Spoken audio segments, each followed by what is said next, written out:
Hello. Today we're going to be learning about Proofpoint Essentials and what to do with the quarantine messages you get every day.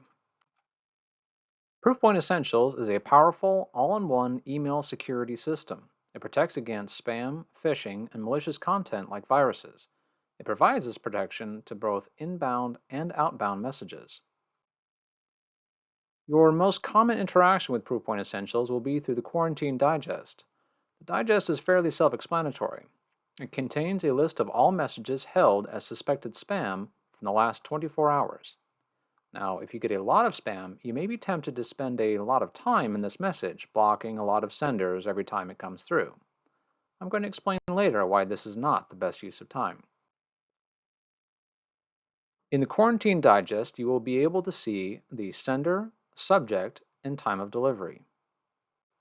Note that the from address will often appear like a random string of characters, as shown in this one from Microsoft. This is often a byproduct of the sender using a mailing system that randomizes the left side of the address. For this reason, it's important to assess the name of the sender as well as the subject and at times the message itself before making an assumption. Each held message will have 4 links should you wish to take action. They are Preview, Release, Release and Approve, and Block. Use Release for messages you know you want to see, but don't necessarily want to auto-allow further messages from that sender. Use Release and Approve for senders that you know are safe and you want to receive all further messages. Block is something I recommend using sparingly. Block rarely works for skillful spammers. Now, I mentioned earlier not to fall into a trap of using the Quarantine Digest to block every sender that looks like spam. Due to how spamming works, this will largely be a fruitless effort.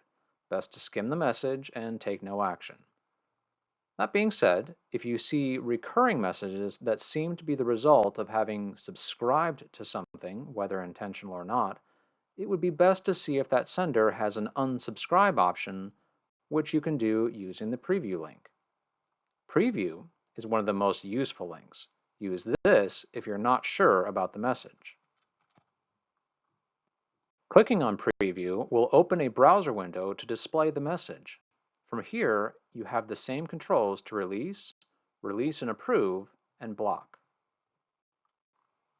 Lastly, at the bottom of the digest, there are buttons for Sign into your account and Request new digest.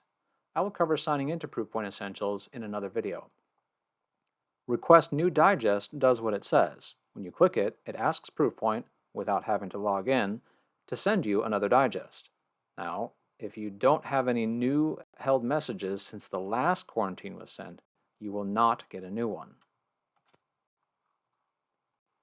In summary, use the quarantine message to quickly review held messages, releasing and approving as necessary. Don't spend too much time blocking with it. Thank you for watching, and don't hesitate to reach out if you have more questions.